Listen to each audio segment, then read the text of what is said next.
Good morning, everybody. Prince from BMG Automotive here. So I got a call last night from this customer here of this Toyota Corolla 165 hybrid, right? He stopped on the highway to render some assistance to somebody, and after coming and trying to start his vehicle, he was unable to start his vehicle, and he got a message on the dashboard saying to check the hybrid system, right? It was close to curfew hours, so I was not able to go to the vehicle. So he had the vehicle wrecked home, and we came today to try and diagnose the is start run for 2 seconds on cutoff diagnostic, right? So the first thing we did was we scanned the vehicle, and these are the codes we get. We get the ignition switch run position, circuit high, lost communication with brake system, communication, AC ECU to HV ECU, open circuit in IG1, lost communication with brake module, lost communication with power steering, lost communication with front camera module, other system malfunction, lost communication, right? So a lot of communication codes, right? The two codes that stand out to me is the open circuit in ignition 1/2 and the ignition switch 1 high, right? So the first thing I did coming in this vehicle after doing the diagnostic scan, I see all the communication codes on them. I said, well, let me just check the communication system in the vehicle, right? So we all know how these vehicles work. They have two terminating resistors, 30 ohms each, and when you check, you're supposed to get 60 ohms, right? So you can see here, right, we have 60 ohms, so that lets me know that the two terminating resistors are good, right? So next up, I can move this out of the way now. Right, so next up, again, once the communication codes are say, well, next up we should try and communicate with the can high, can low lines on them, and let me see what is going on. So the first one we're gonna check is the can high, right? So we are on number 6, watching the can high system.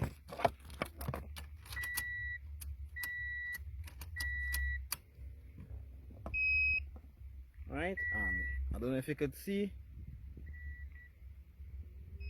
communicating. You can see nothing falling out. Textbook communication. Right, that is on the can high. So let me test can low now. Can low.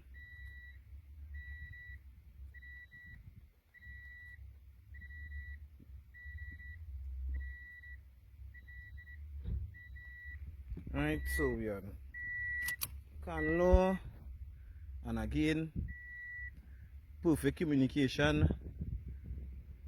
Right, I could pull up a meter here so that we could see what it is going on, the voltage,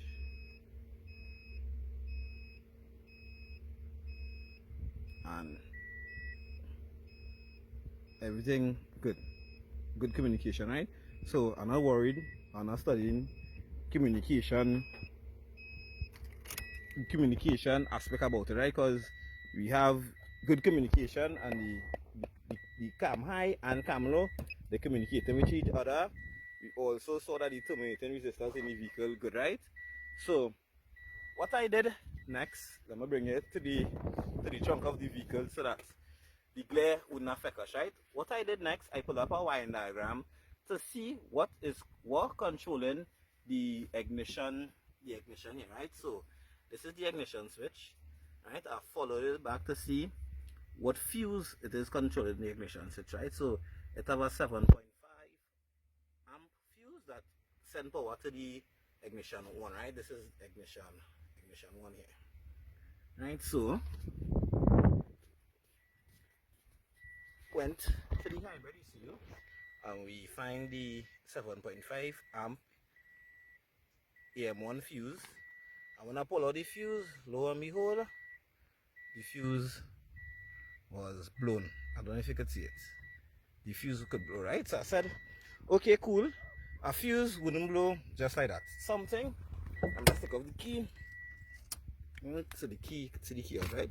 So a fuse wouldn't blow just like that. It had something in the circuit that could blow the fuse, right? So what we did next, we went, this is where the fuse lives, right? So check on one side, getting battery voltage, 12 voltage. I went on the other side now. Interesting, we get a pulsing ground, right? So let me bring us back here again to the wiring diagram, right? So I'm gonna try my best and take my time and explain this whole wiring diagram for here, right? So this is the battery here. Battery negative, battery positive. There's a wire from the battery positive that goes into a fusible link, right? A 140 amp fusible link, right? After that, the wire comes all the way up here and it splices here, right? From the splice, it go down. We also have current coming through another fusible link, cascade because of the printer distorted, right? And it come all the way down here again, right? So this is another photo of it. That's smaller, right? So you see the battery positive fusible link come up. Where I go here, energize a whole set of relays and fuses. Another wire pass through the fusible link come and it comes into the fuse box on the vehicle where we know is where we find the 7-point amp fuse, right? So this is just a blown up picture of that fuse box here. So this is the battery positive coming in here. When they come in here, it gives power to the 7.5 amp AM1 fuse, fog light, stop, door, the light running, the OBD2 port, and the sunroof, right? So one of the things I noticed when I came here and I put the key in the ignition and I turn it on, I was not getting no power to the cigarette lighter, the AC control, the talking lady. She not talking. I ain't getting none of that as you could see just now. So the fuse blow. This fuse blow, right? This fuse, how this fuse works, the battery voltage come to the fuse, pass through the fuse. Remember the fuse is that's here to protect the circuit, right? So I'm not supposed to be getting ground on one side and power on the other side, right? So just now we went on number 1, we was getting power. When we was on number 2, the load side going to the components, we getting a ground, right? So this is just a overview of it. Fuse coming down to the ignition, right? When the ignition switch is turned to the accessory, right, it comes on this light blue, the dark blue line, sorry, right? You would see it have two, because one is for with smart key and one is for without smart key, right? So we follow you number 2. It comes here, it energizes this relay, right? This relay, it have a constant ground, so this relay is power side control, right? So how a relay works, you send 12 voltage to a coil of wire, it creates a magnetic field. The magnetic field closes the switch getting current from the same main wire coming from the battery here. So energize the coil, switch close, send 12 volts to the 5 amp accessory and the 15 amp for the cigarette lighter fuse, right? The accessory could be the radio, lights, talking lady, whatever it is, right? That is when you put the switch onto accessory. When you turn it to ignition now, it come on the light blue, come down, come, it energize this coil, right? But if you notice, this coil get a tap from the wire, ignition 1 relay, ignition 2 relay, ignition 3 relay. All of those relays get feed when you put the switch to the ignition side, right? I remember one of the codes we get is ignition 1 and ignition 2 relay. We get codes for that, right? So what I want to do next, it could be any one of these components getting power, could be shorting and pulling down the ground. So what I want to do next, right, I want to isolate the circuit. What I mean by isolating the circuit here, right, I want to come by the ignition and disconnect the jack here and check back number 2, the load side, and see if I'm still getting that pulsing, that pulsing ground, right? If it is, I disconnect it and I still get any pulsing ground, I know it's nothing after the ignition switch and it's none of these components. But if I disconnect it and I still get me pulsing ground, I know for sure it had to be something hooked up on this wire or something like that, right? So there we go, and that's the plan here. We're gonna disconnect the switch here and isolate this side of the circuit. Isolate this side of the circuit and see what is going on.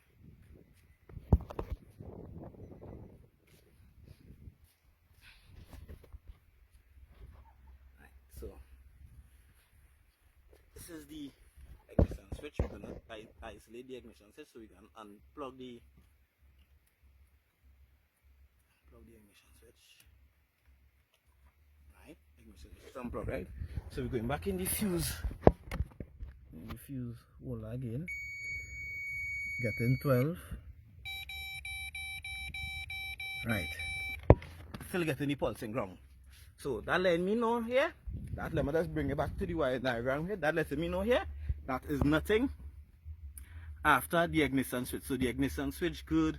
So that means the cigarette lighter circuit good, the accessory circuit good, the gauge good, the heater good, ECU good, wiper, washer, heater, power window, door, rearview mirror, everything. Yeah, good. So it had to be somewhere between the jack here and the fuse that grounding off the circuit, right? So we're gonna do a little bit more digging and see where it is we could find, right? So I see we have like aftermarket relay here. So this will have to be hooked up to some sort of alarm or something like that. So I'm gonna take off the relay and I'm gonna test the relay. Right, so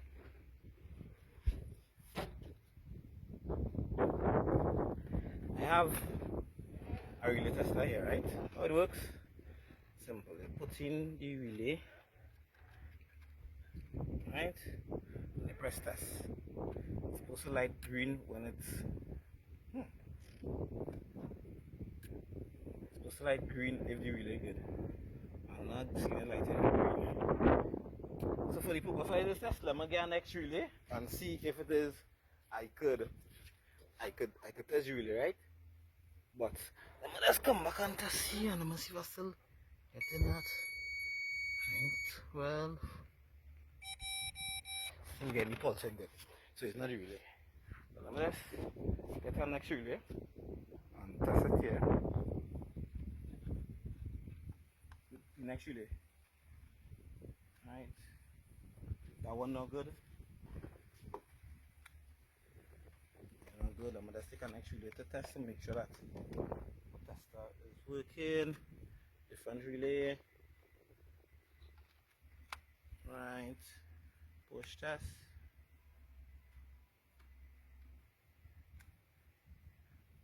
This relay no longer good. No, 5 pin. Right. See?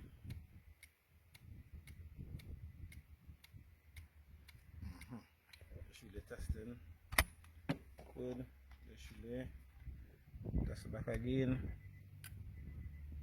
Nothing. So this relay is not good. Relay blue. So let me see if we could get the Viper alarm. Brain, I think it's a Viper alarm. Right, yeah. That was Viper alarm.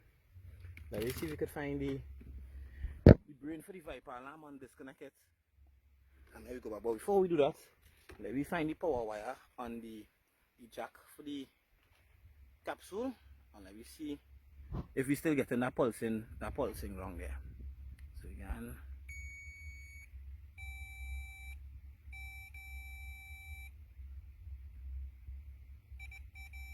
right. So you see we still getting the same pulsing wrong on this red wire that we get in the fuse box, right? So it's something on this red wire that causing us to get ground when we're not supposed to get ground. So let me unjack the brain for the Viper alarm and let me see what it is happening here.